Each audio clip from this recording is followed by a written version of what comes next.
하나님의 백성들에게 이 기쁜 마음을 우리 같이 누립시다. 이 비천한 종은 하나님의 소명으로 이렇게 말씀 사역을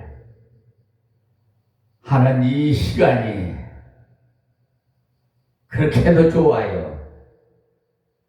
생명의 말씀을 증거하게 하시니 땅끝까지 이 생명이 전파될 것을 생각하니 여러분은 소규모 구역을 담당하셨지만은 저에게는 전 세계를 교구로 주셨어요. 그래서 비록 여러분의 눈에는 보이지 않지만은 영적인 눈을 열어보시면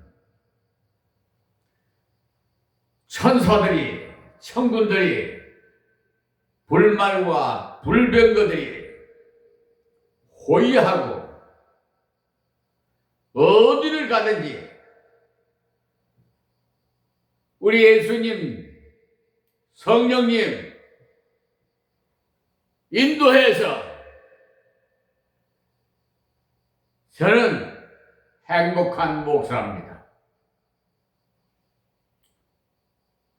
참으로 기뻐요.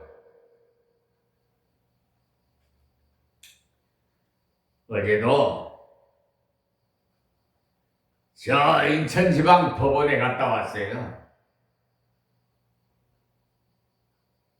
왜냐? 저 불의한 김포경찰서 교통과 이상호 경사 때문에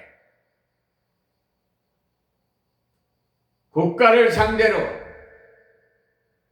손해배상을 청구했어요.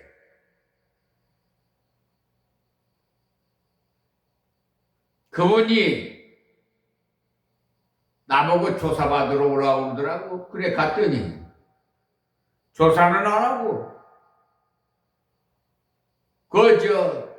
김포 한강정 이마트 주차장에서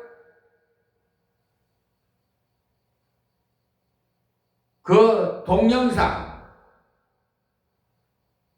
보안 CCTV 동영상을 거기는 한 달 동안을 보관을 합니다. 그런데 우리 차량마다 요즘은 블랙박스가 다 달려 있거든요. 그래서 한 12일 정도 지나면은 다 삭제가 되고 다시 새로 이렇게 촬영이 되기 때문에 예전 거는 다 지워져요. 그것을 노려가지고 아주 나쁜 짓을 했어요. 보험회사에서 벌써 김효선이라는 차량 차주와 그분도 강화의 이 길상면 보릿고개이네. 알고 보니까 그 신원에 대해서 좀 가르쳐달라니까 안 가르쳐줘. 그러더니 동영상만 보여주고는 그분이 가니까요. 강화경찰서 도착해서 가니까 주차장에서 무슨 생각에 근심 걱정을 하고 있는지 구상을 하고 있는지 아주 그냥 골몰하면서 뱅뱅 돌고 있더라고. 저는요 심층 취재를 해요. 아주 분석을 합니다. 하나님 지혜로. 그래 저분이 분명히 음모를 꾸미고 있구나 직감해요. 그래 자기 책상으로 가서 김종선 씨냐고 그렇다고. 그러더니 따라와가지고 자기 책상으로 가더만 조사는 안 받고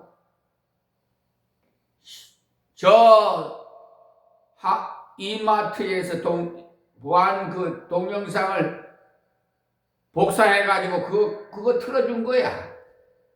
그러면서 제가 갔더니 집 전화기를 사러 그날 갔더라고. 내가 깜빡 잊었어. 처음에 거기는 나 그 날짜는 간 기억이 없는데 대부분 보면은 그 외장 컴퓨터 외장 옮기는데 사용하는 외장기 있잖아요. 그걸 사러 주러 가는데 이상하게 기억이 안 나요. 그래 처음에는 나 그날 간 날이 가지 않았다 그랬어요.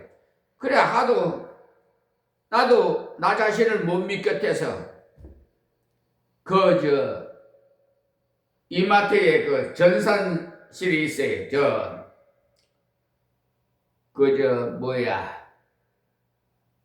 뭐라고 하나 하여튼 물건 사고 하는 포인트 전산하는 데 갔어요. 그랬더니 보니까 집 전화기를 사러 갔더라고 그 날짜에. 그래 가서 보니까 동영상을 보니까 내가 그때 갔을 때 생각이 이제 확 돌아오는 거예요. 가보니까 차가 바짝 드러내놨어요. 내 차 옆에 바짝 주차장에 붙여놨어. 그래서 이게 직감적으로 요것도 요 술법을 쓰는구나. 그러고는 내가 핸들을 완전히 확 꺾어가지고 공간을 띄우려고 직진하고 후진하고 한 두어 번 이렇게 해갖고 공간을 넓혀서 싹 나와서 좌회전해서 나왔거든요. 그런데 나를 갖다가 가해자로 도로교통법 54조 1항하고 딱지를 때 13만 원을 딱지를 떼주면서 그건 내든지 말든지 알아서 하시고 앞으로 구상권이 날아올 거라고 그러더라고. 그래서 내가 생전 처음 교통사고로 인해서 구상권이 너무나 온다는 건 나 처음 들었어요. 그런데 나보다 또 고단이더라고. 그러니까 이런 것도 배울 것이 있어요. 알고 보니까 DB 손해보험회사에다가 가입이 됐어요. 가입이 됐는데 그걸 내가 가해자라 해가지고 보험금을 그 약정에 의해서 약 500만 원 돈을 타갔더라고요. 이 김효선이라는 차량 주가 그러니 그 500만 원 타가지고 어떻게 사용했는지는 모르겠으나 내 추측건데 아마 잔치 벌일 것 같아. 잔치 벌린 것 같아. 그러니까 구상권이 날아오는데 나 이거 아주 그냥 갑자기 그냥 날벼락이라는 말이 있죠. 우리말로. 참 완전히 생사람 잡는 거야. 이런 못된 불량자가 수사관이라고 음모를 해가지고 그거예요. 내가 생각할 때는 김효선 씨가 그런 술법을 못 찾아요. 아마 이상호 경사가 그런 것을 교통과에 있으니까 그런 좀 술법이 있는 것 같아. 그러니까 어떻게 모의를 해가지고 어떻게 그렇게 꾸며가지고 구상권이, 아이고, 구상권이 나한테 날아오는데, 그리고 피해 차량 신원에 대해서 좀 가르쳐달라니 전화번호 안 가르쳐줘. 개인정보라고. 그리고 개인정보, 공개 청구서가 있어요. 그거 신청을 했는데도 인적사항을 싹 삭제를 하고, 김윤선 씨에 대해서는 삭제를 하고, 내 것만 싸게. 그게 공개 청구서에 그게. 그러니까 이 아주 야비한 그런 수법을 써요. 그런데 하나님은 못 속여. 나는 속을 수 있어. 예. 근데 내 안에 계신 하나님은 못 속여요. 그 사람의 생각까지도 벌써 다 읽어버려요. 그것을 저에게 전수해 주셨어요. 싹 그냥 수사계통이요. 죄송합니다만은 일선에서 수사하시는 수사관들 수사하는 걸 보면요, 형편없어 편파적인 수사 아시겠어요?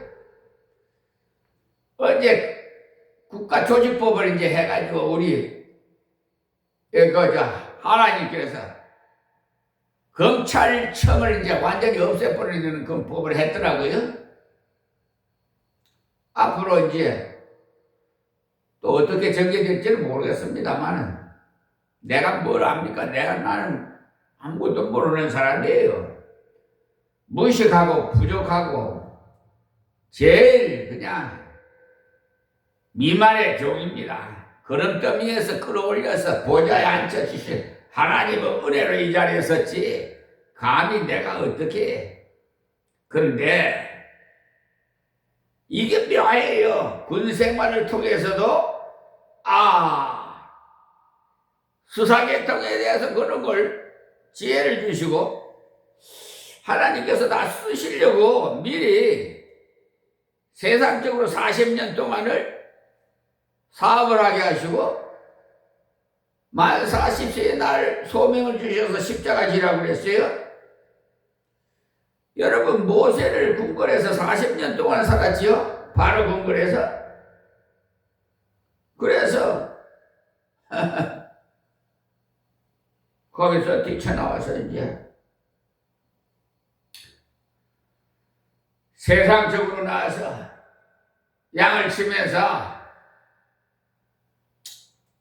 여러 가지 체험을 하고 80세에 호렙산에서 모세를 불러서 네 백성 애국에서 끌어내라. 나는 입이 둔해서 너 형 아론이 있지 않냐? 내가 붙여주마. 모세한테 가가지고 내 백성 내놓으라 내놓습니까? 정말 10가지 재앙했어요. 마지막 때 장자, 첫 태생 장자는 그냥 무조건 다 하나님이 생명을 거둬버렸어요. 그러니까 그때서 그냥 항복을 들고 바로가 네 백성 끌어내 데려가라. 이제 거기까지만 말씀드리고 어쨌든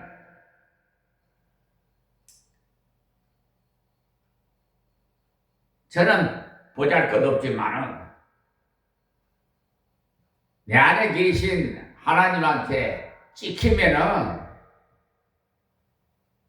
그거는 양심 선언을 하고 회개하지 않은 이상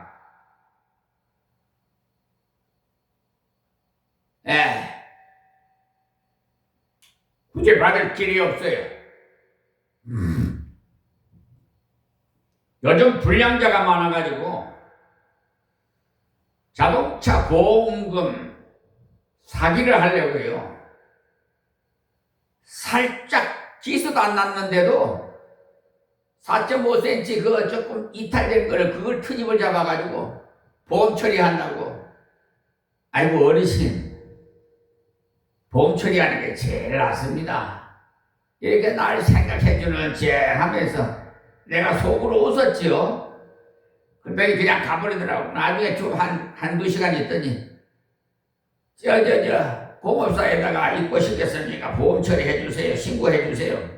그래 신고해서 갔더니 세상에 그냥 그분이 나 핸드폰으로 그 이탈된 부분을 찍었어요. 다른 데는 아무 이상이 없어. 기사 안 났어. 내 차도 찍어주고 자기 차도 찍고. 그런데 내가 보험 들었던 해상보험에서 가가지고 대물관계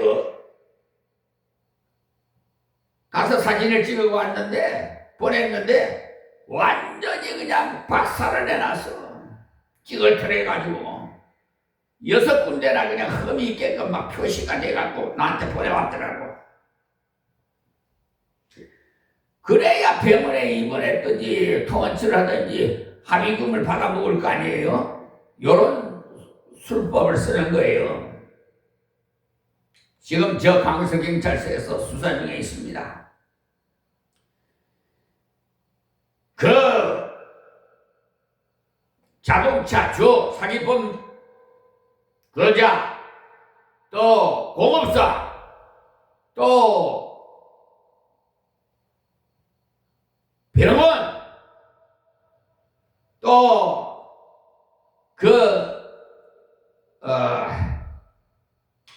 보험회사의 그 직원들은요, 회사는 달라도 통해요. 서로가 왔다 갔다 해요. 그것이 뭐냐면 내가 보내왔기에 이게 형편없다, 잘못됐다, 내가 보내줬더니 사진하고 한번 비교해봐라. 그랬더니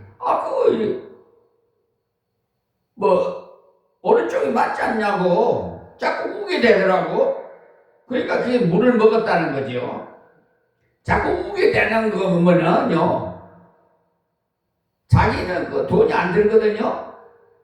뒷거래 리베이트를 국물을 좀 받아 먹었든지 뭔 이유가 있어요.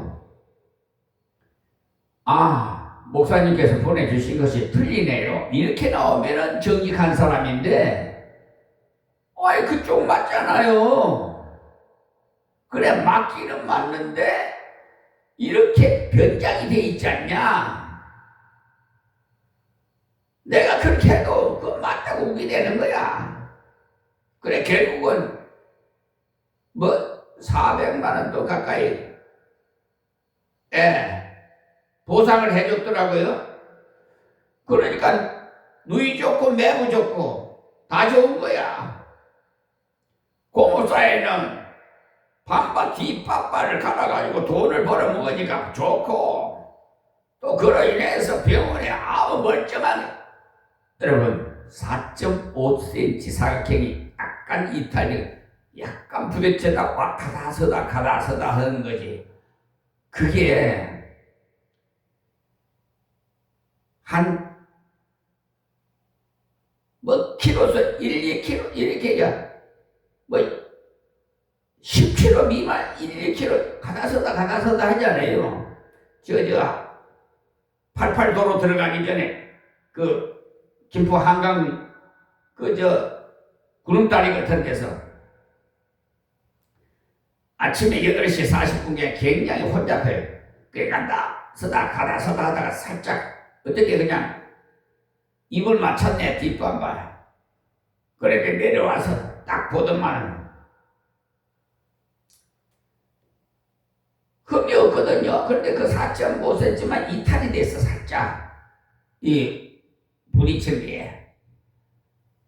그거 이탈된 거 드링크 열고 그냥 싹 제자리만 올리면 되는데 맞춰놓으면 되는데 그걸 트집 잡아가지고 아는 데 가서 하면 그냥 내가 해도 돼. 나는 맥가이버라는 별명을 가진 목사예요. 네. 주의해서 그래요. 목사님은 못 하시는 게 없다고. 그런데 이걸 갖다 찌글터려가지고 보험금을 탐구려고 300만 원을 달라고 그러더래. 합의금. 그래서 그 대인관계하고 대물관계하고 담당자가 틀립니다. 그래서 내가 혼 좀 내줄게. 내가 고소를 해서 진위를 좀 밝히고 이런 자들을, 불량한 자들을 처벌을 받게 해야 된다고 했더니, 아유 목사님 꼭 좀 그렇게 해달라고 그 대인관계 그분이 저한테 부탁을 했어요. 그러니까 잘못 걸렸죠. 그래서 지금 수사 중에 있는데요.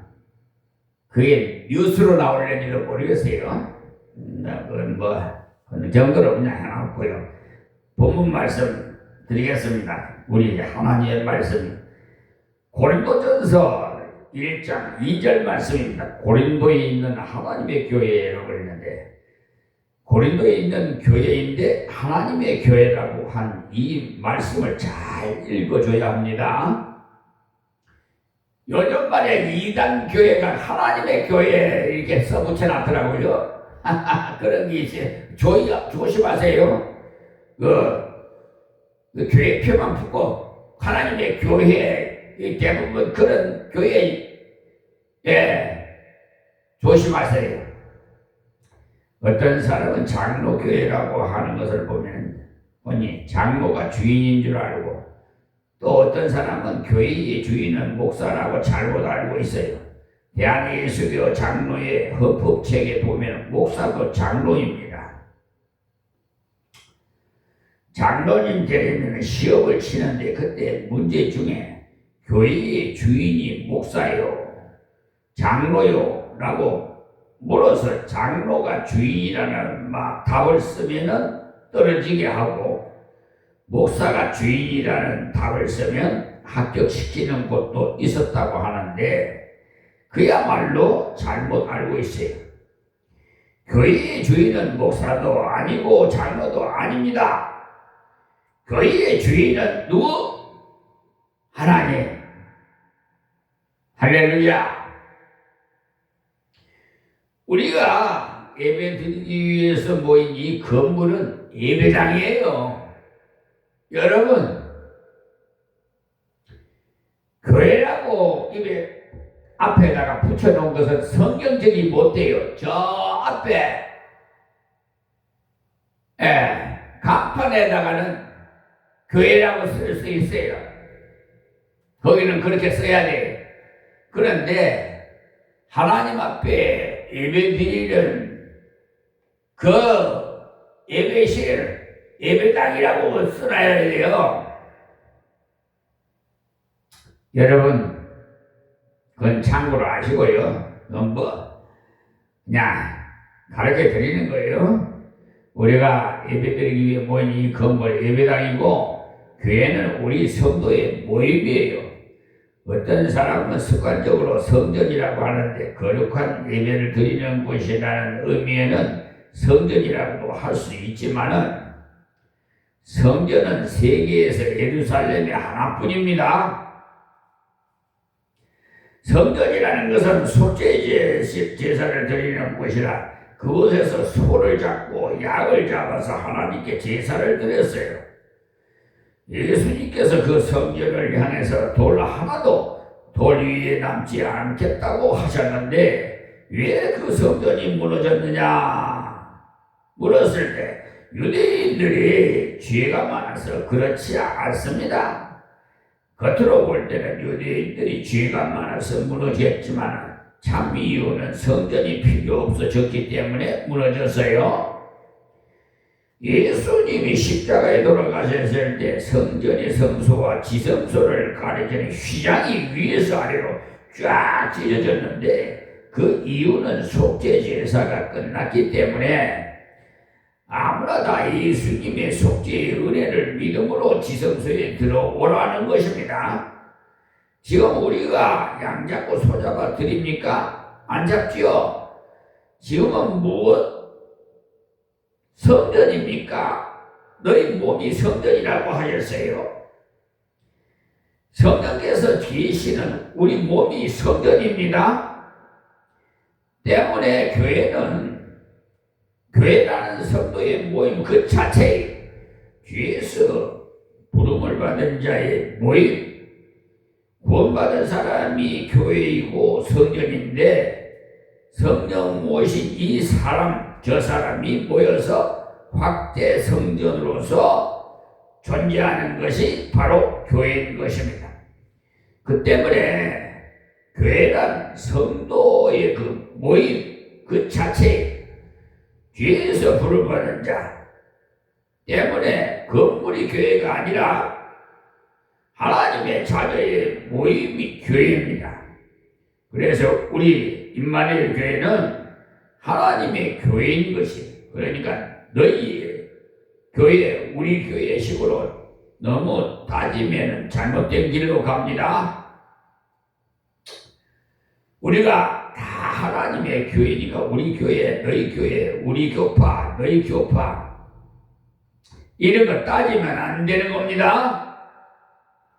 모든 교회는 하나님의 교회라는 사실을 분명히 할 때 자세가 그만큼 달라져요. 하나님의 교회니까 하나님의 원하시는 대로 순종해야 되는 것 아니겠어요? 또 성도는 하나님의 양이라는 사실도 분명히 알아야 목회자가 하나님 앞에서 옳게 인도할 수가 있어요. 그렇지 않고 내 양인 줄 알면은 내 마음대로 이끌어 가려고 하겠지요. 하나님의 양이기 때문에 하나님께서 원하시는 대로 인도하고 키워드려야 됩니다. 고린도에 있는 하나님의 교회, 즉 세상 속에 있는 하나님의 교회입니다. 그 때문에 항상 깨어 있어야 하는 거죠.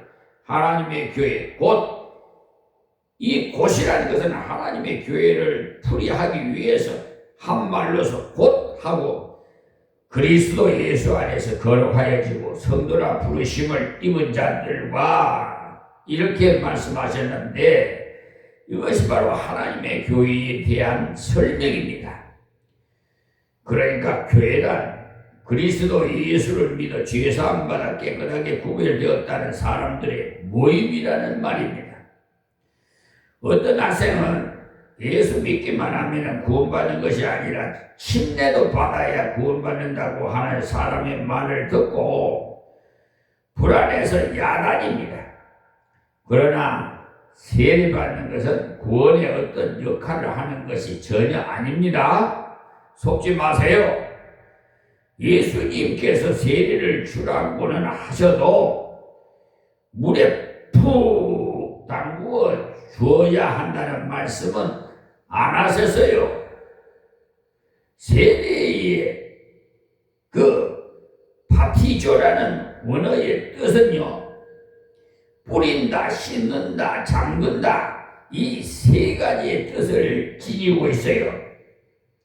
만약에 세례받을 때 물속에 푹 잠그어야 구원받는다면 예수님께서 너희들이 세례를 베풀 때 물에 푹 들어가 푹 잠기도록 해라 이렇게 분명히 말씀하셨을 것입니다.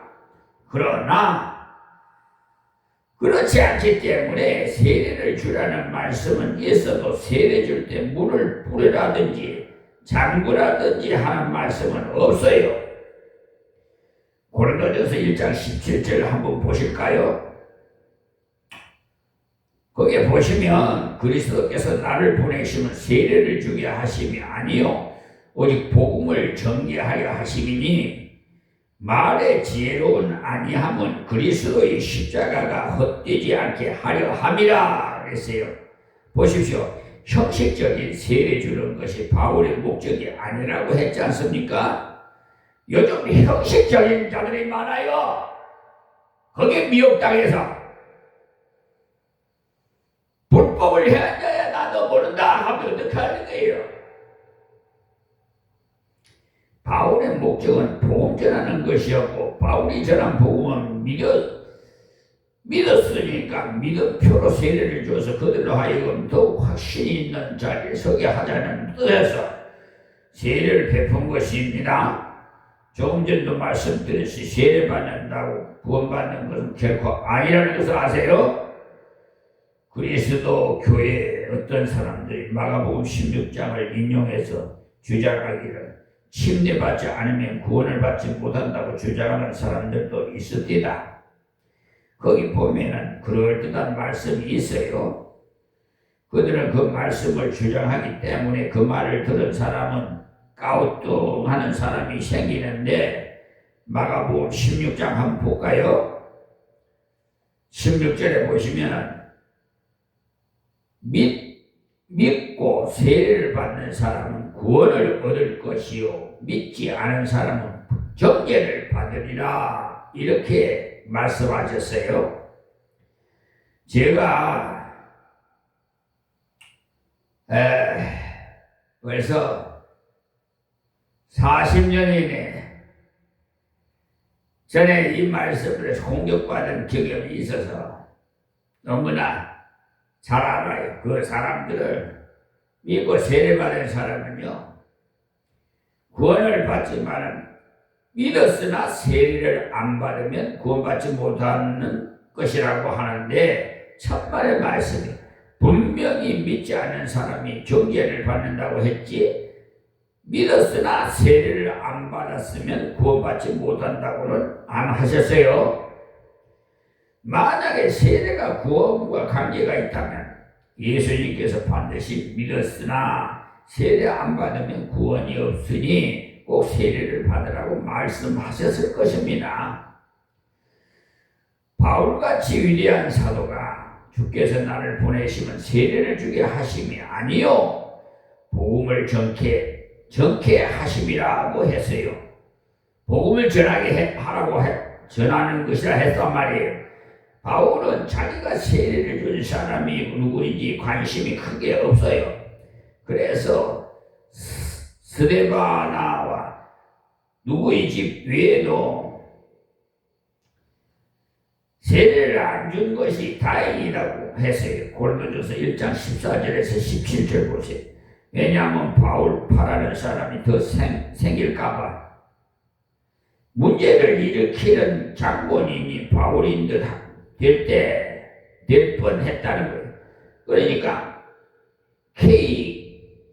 교단에서는요, 물세는 형식적이다 해서 안 줍니다.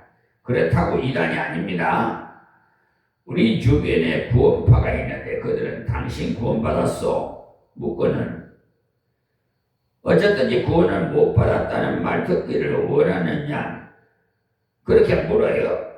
구원받았다고 하면 어떻게 아느냐고 물어서 자기들이 원하는 대답을 하지 않으면 구원받지 못한 것으로 말하는데, 마치 자기가 구원을 주는 것처럼 말입니다. 하나님 말씀을 자기 표준으로 끌고 오면 안 돼요. 주 예수를 믿으라, 그리하면 너와 네 집이 구원을 받으리라고 바울은 간단하게 말씀했는데, 구원은 만민에게 주시고자 하실 것인데 그렇게 어렵고 힘들 것 같으면 특별한 사람만 받을 수 있겠지요. 그러나 성경은 누구든지 예수를 믿어 구원을 얻는다고 하셨습니다. 너무나 단순하게 말씀하셨어요. 요한복음 1장 12절, 3장 16절 보세요. 하나님의 교회 곧 예수 안에서, 즉 예수를 믿어서 예수를 믿으면 거룩한 자가 되는 것입니다. 히브리서 10장 10절에 말씀했어요. 특별히 수양한 사람만 거룩하게 되는 것이 아니고, 그러니 예수님을 나의 구주로 영접한 사람은 완전한 속죄를 입어서 성도가 되는 것입니다. 그래서 모든 신자를 성도라고 했습니다. 그런데 우리 장로교회 다니는 사람들 중에도 훈련이 제대로 안 돼가지고, 그렇지만 구원에 대해서는 물으면 정확하게 대답을 못하는 사람이 의외로 많아요. 구원파 사람이 당신 구원받았어? 물으면 그렇소 라고 하고는, 당신 확실히 중생했어? 물으면 중생은 하려고 노력합니다 라고 하는 식으로 대답하는 사람도 있어요. 구원받은 것이나 중생한 것이나 영생 얻었다는 것이나 다 같은 말인데 말입니다.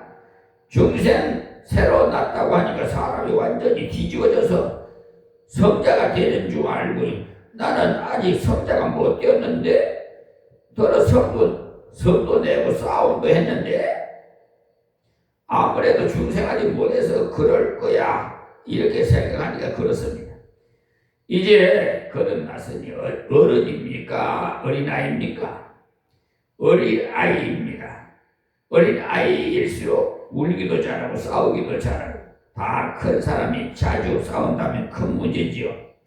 아직 신앙이 자라지 못해서 그러는 것이지 어린아이라도 그 집과 그 집의 식구가 아닙니까? 거룩한 성도라 하니까 어떤 사람은 사람 자체가 이상해지는 줄로 아는데 그런 것이 아니고 가톨릭에서는 성 베드로, 성 프란체스코라고 해가지고 특별한 인물의 성자 칭호를 붙이는데 성경은 그런 것을 인정하지 않습니다.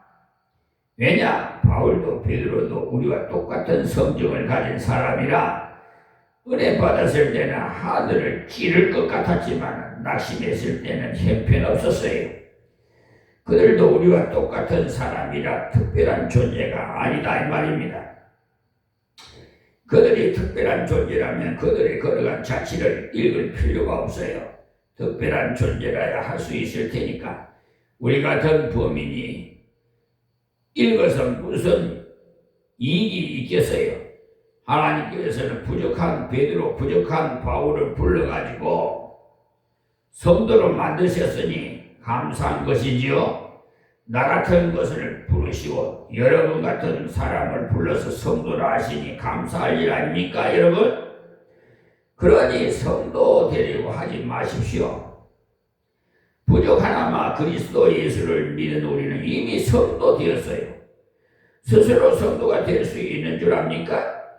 하나님께서 성도라 부르심을 입은 이렇게 한 것을 보면 누가 성도라고 합니까? 하나님이 성도라고 하신 여러분이 잘 아시는 야곱, 그는 약탈자라는 이름을 가진 자라. 가만히 살펴보면 그가 살아온 여정이 꼭 이름과 같아요. 자기 형에게도 빼앗아 먹고 외삼촌 것도 빼앗아서 자기 것으로 만들고 어쨌거나 인정사정 안 보는 사람이라 돈 버는 데는 인정사정 안 보는 사람이니 우리나 똑같지요. 여러분도 역시 그렇지. 별 수 있습니까? 인정사정 없이 돈 모았어요. 돈을 벌 만큼 벌어서 고향으로 돌아가는데 저쪽 강 건너에 형이 자기를 죽이려고 400명이나 데리고 온다고 정갈이 왔어요. 정탐꾼을 보내보니까 형이 400명이나 데리고 이리로 오고 있다니까. 형이 자기를 죽이려고 그렇게 많은 사람을 데리고 올 것이라 생각하니 큰일 났거든요. 그래서 어떻게 하는지 압니까? 마누라가 4명이니까 제일 앞에는 별로 사랑하지 않는 아내를 보내고 그 다음은 그보다도 좀 더 사랑하는 아내를 세 번째는 레아를 네 번째는 가장 사랑하는 라헬을 쭉 보내고는 그러나 자기는 안 갑니다. 안 죽으려고 별 수 없어요. 마누라 사랑한다고 해도 결국은 자기뿐입니다. 다 보내놓고 자기 혼자만 남아있는데 왜냐하면 여차하면 도망가려고 남아서 엎드려 있는데 천사가 나타났어요. 야곱이 먼저 주여 라고 하며 기도한 줄 압니까? 아닙니다. 야곱은 어찌할 도리가 없어서 아이고 어찌할꼬 걱정하고 있는데 천사가 나타나서 씨름하자고 했는데 야곱을 일깨워 준 거, 일으켜 준 겁니다. 야곱이 천사와 씨름하면서 이겼다고 했는데 실제로는 이긴 것이 아니고 그때 환도뼈가 위골돼 가지고 어떻게 이기겠어요? 그래도 못 갚는 사람이 있어요.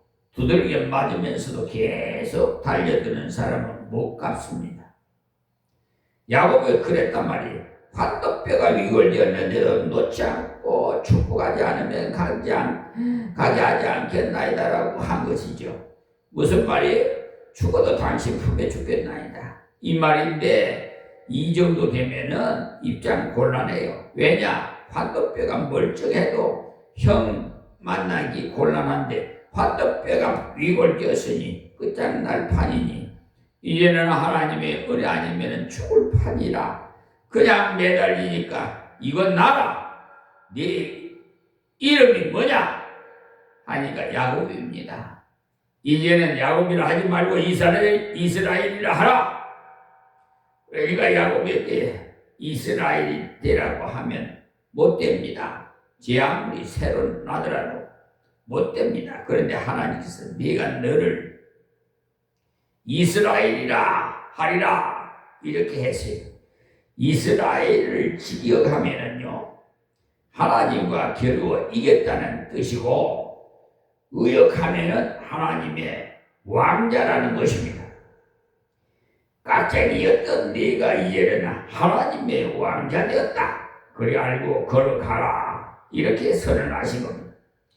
야곱이 생각해보니까 너무나 얼굴이라는 하나님의 얼굴이라는 뜻인데 이거 생각할수록 너무나 감격스러워가지고 그 딸 이름을 분이엘이라고 고쳤어요.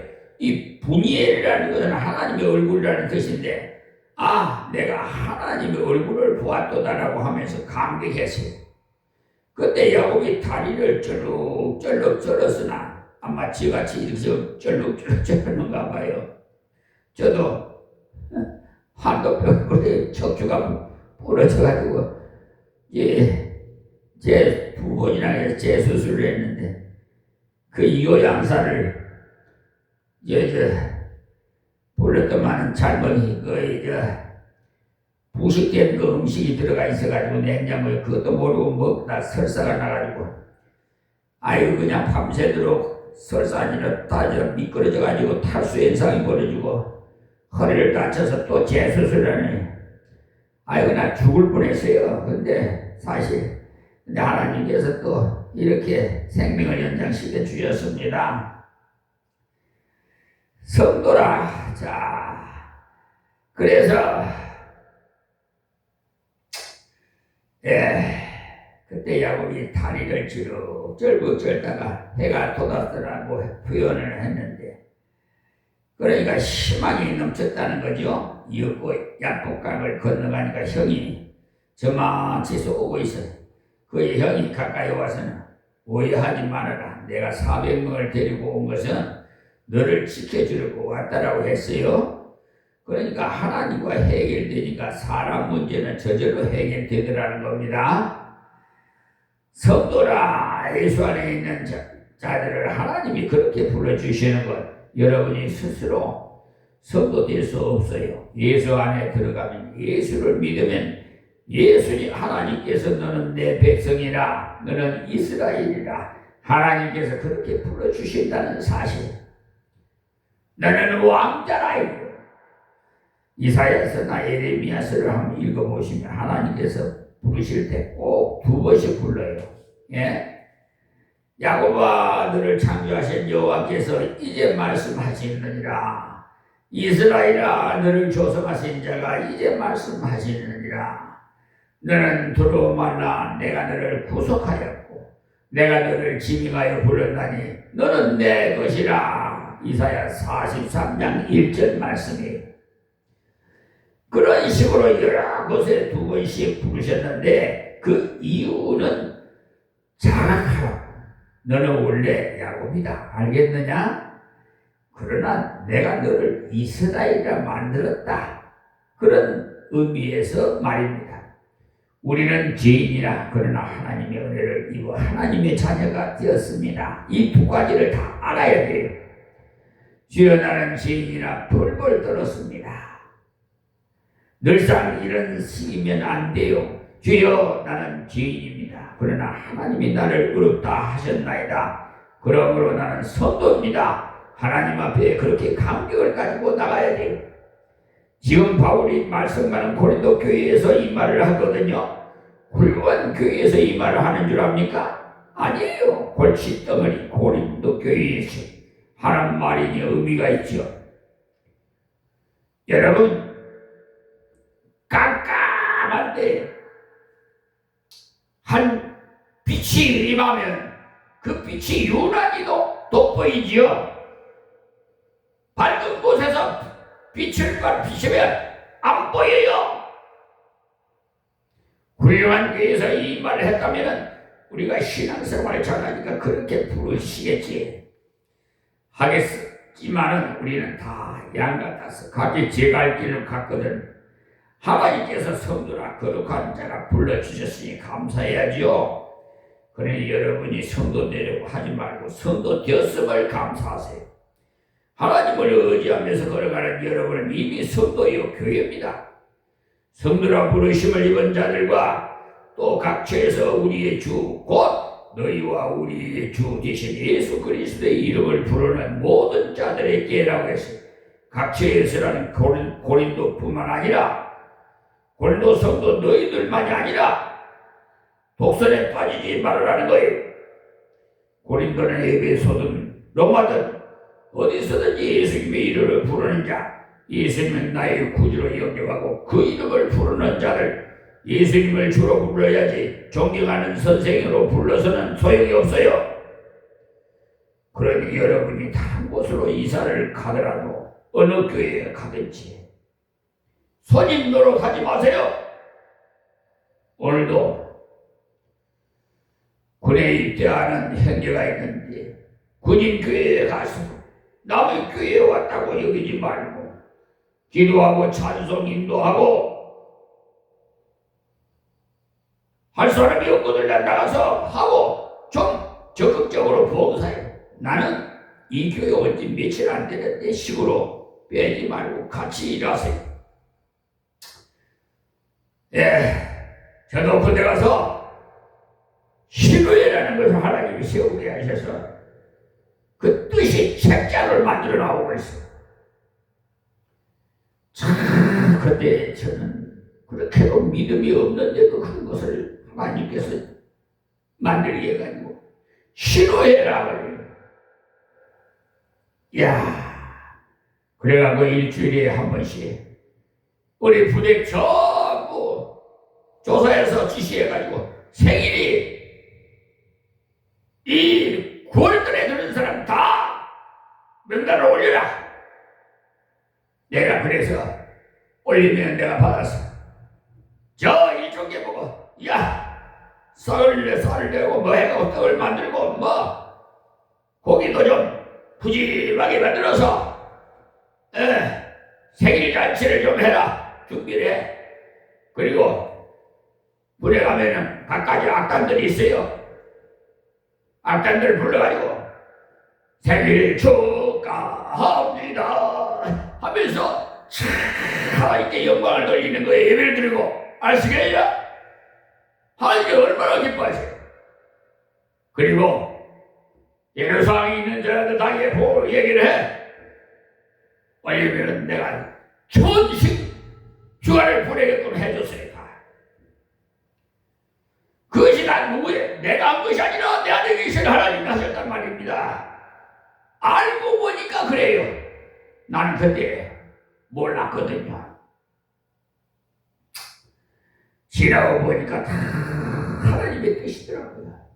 내가 40년 동안 사업을 하게 저 세상적으로 살 때도 저 농사 짓는 것도 농촌에서 다 알아요. 내가 집 짓지도 않았지만은 세상에 군에 가서도요 뻥커 있잖아요. 제일 간단한 그 벽돌 그 팔이 찌그한가요? 이 싸는 것을요 나는 그런 것도 할 줄도 몰랐는데 그걸 다 훈련시키더라고.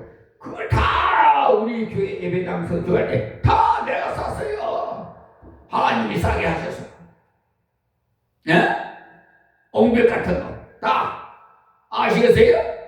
이 쳐가지고 집도 지나면 질 수 있어요. 내가 자신이 만만해 뭐든 여러분 대통령도 할 수도 있어요. 그러나 대통령보다 더 권위 있는 게 하나님의 사자예요. 나 세상에 만왕의 왕이 우리 아버지 왕자라고 내가 그 이상 더 부러울 게 뭐가 있어요? 가진 것 없고 누릴 거 없어도 행복하대.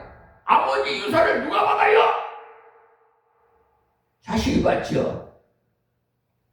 아버지 것은 다 내 것이야. 여러분, 이 세상에 돈 그게 미쳐가고 빠져가지고 불량자 되지 말아요. 왜? 불명예스러운 직장에 생활하다가 불명예스럽게 퇴직하려고 그래. 공직자들, 특별히 경찰, 이제 검사도 이제 사라져버릴 거고 이제 공수처가 이제 다 할 거야. 아마 국수부 뭐 하여튼 간에 주수청 뭐 공수처 뭐 이래야죠. 정말 싹 갈아엎어버려야 돼. 묵은 땅을 갈아엎어 기경을 해야 돼. 지금 이 사회가 민주주의 국가예요. 그러면 국민이 주인이야. 근데 감히 국민의 헬스를 받는 월급을 받고 사는 사람이 국가 공무원이 주인 노릇을 해? 이 못된 것들 무슨 노릇을 해야지. 어떻게 주인 위에 올라가고 지금 이 법관들도요 법 위에 올라와서 군림하고 있어요. 나쁜 법관들, 불량한데. 그러니까 양심적인 법관이 피해를 봐요. 지금 양심 있는 법관이 있어요. 얼마나 존경스러운지 몰라요. 여러분, 어쨌든 우리는 하나님의 친백성이고 하나님의 권속이라. 손님이 아닙니다. 에베소서 2장 19절에서 22절 말씀을 참고하세요. 각 처에서라고 했으니까 어느 부에 있든지 어느 곳으로 가든지 어느 교파에 가든지 예수 그리스도를 구주로 영접한 교파라면 예배에 참석하고 봉사도 같이 해야 돼. 각 처에서 저희와 우리 주라고 했지 않습니까? 그러니 손 노릇하지 말자는 거예요. 손님 노릇하지 마라. 교회는 우리의 마음의 고향. 고향에 오면 마음이 푸근하거든요. 아무리 서럽던 사람도 고향 오면 친구도 있고 반가운 사람도 있어. 하나님께서 주신 교회는 하나님께서 주신 마음의 고향이니까 털어놓고 지내자는 것입니다. 교회 나온 지 며칠 안 되었더라도 성도여 하나님의 백성이에요. 오늘은 여기서 말씀드리겠습니다. 내일 3절 말씀드릴게요. 하나님 고맙고 감사합니다. 주신 말씀 전했사오니 듣는 자마다 다 자성찰하고 깨달아서 올바른 신앙생활을 할 수 있도록 성령 하나님이시여 인도해 주시옵소서. 또한 이방인도 구원해 주시고 아버지의 이 나라 대한민국을 하나님께서 보호하사 할렐루야 세계에서 가장 강국으로 세계를 품을 수 있는 대한민국이 되게 하옵소서. 우리 이재명 대통령에게 더욱 권세와 권능과 지혜와 총명과 더욱 은혜를 베풀어 주시사 국내외적으로 모든 일에 하나님 동행하여서 간섭하시옵소서. 이제 더 이상 외교에 굴욕하는 그런 외교는 다 버리고 이제 우리 대한민국이 통일되어서 자주국방에 강국으로 하나님께서 역사해 주시옵소서. 예수님의 이름으로 기도합니다. 아멘.